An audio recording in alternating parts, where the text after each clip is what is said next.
आइए हम रामायण भाग में अगले भाग की तरफ चलते हैं। जटायु भाई संपाति। पाठ 104। जटायु भाई संपाति। जब जामवंत इस प्रकार बोल रहे थे तब इनकी बातें पर्वत की कंदराओं में संपाति ने सुनी। बाहर निकलकर उसने बहुत से बानर देखे।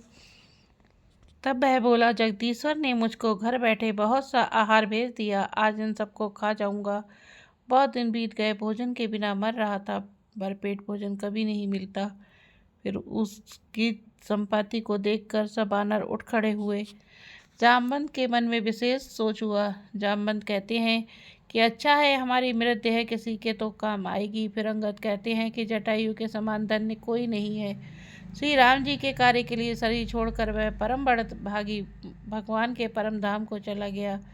ये बात सुनकर संपाति वानरों के निकट आया और जटायु के बारे में पूछा। तब उन्होंने सारी कथा कह सुनाई। भाई जटायु की करनी सुनकर संपाति ने बहुत प्रकार से श्री रघुनाथ जी की महिमा वर्णन की।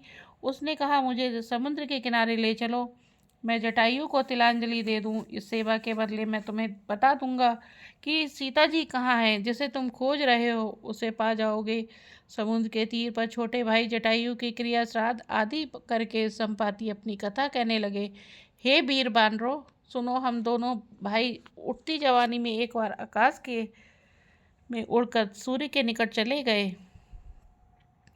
जटायु तेज नहीं सह सका, इससे लौट आया, किंतु मैं अभिमानी था इसलिए सूर्य के पास चला गया। तेज न सह सका, फिर आवा मैं अभिमानी रवि न्यौ रावा। सूर्य के तेज से मेरे पंख जल गए और मैं भूमि पर आ गिरा। वहाँ चंद्रमा नाम के एक मुनि रहते थे। मुझे देखकर उन्हें बड़ी दया लगी और मुझे अभिमान रहित ज्ञान दिया और कहा, त्रेता युग में मनुष्य शरीर धारण करके भगवान आएंगे। उनकी स्त्री की को राक्षसों का राजा हर ले जाएगा। उसकी खोज में प्रभु दूत भेजेंगे। उनसे मिलने पर तू पवित्र हो जाएगा और तेरे पंख भी उगाएंगे। चिंता न कर, उन्हें तू सीता जी को दिखा देना। मुनि की वह वाणी आज सत्य हुई। अब मेरे वचन सुनकर तुम प्रभु का कार्य करो। त्रिकूट पर्वत पर लंका बसी हुई है। वहाँ स्वभाव से ही निडर रावण रहता है। वहाँ अशोक नाम का उपवन बगीचा है जहाँ सीता जी रहती हैं। इस समय पर भी वे सोच मगन में बैठी हैं। मैं उन्हें देख रहा हूँ, तुम नहीं देख सकते, क्योंकि गीध की दृष्टि अपार होती है। गीध ही दृष्टि अपार, जो 100 योजन 400 कोस समुद्र लांघ सकेगा और बुद्धि निधान होगा, वही श्री राम जी का कार्य कर सकेगा। इस प्रकार कहकर सब गीत चला गया। अब सब बानर सोच में पड़ गए कि समुद्र पार कैसे हो।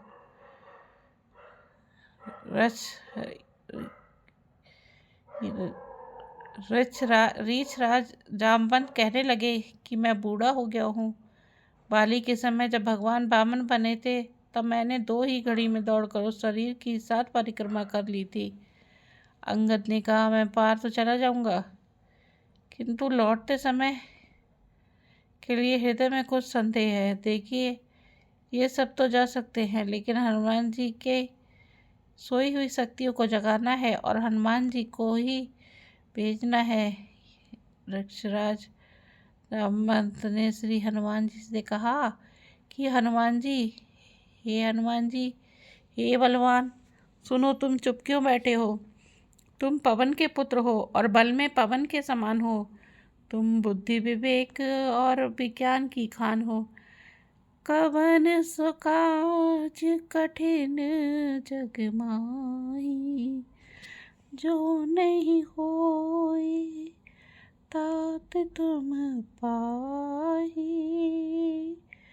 राम काज लागी तब अवतारा, सुनहि भयो पर्वताकारा।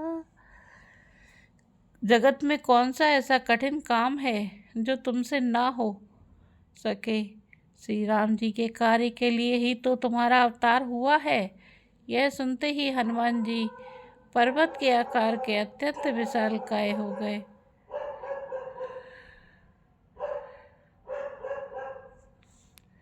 इसी के साथ आज का ये रामायण पाठ भी संपन्न हुआ। हम अगले पाठ में आपसे बहुत जल्दी मिलेंगे। धन्यवाद। जय श्री राम। हमारा रामायण पाठ अगर आपको अच्छा लग रहा हो तो हमारे चैनल को लाइक शेयर सब्सक्राइब करें। जय श्री राम।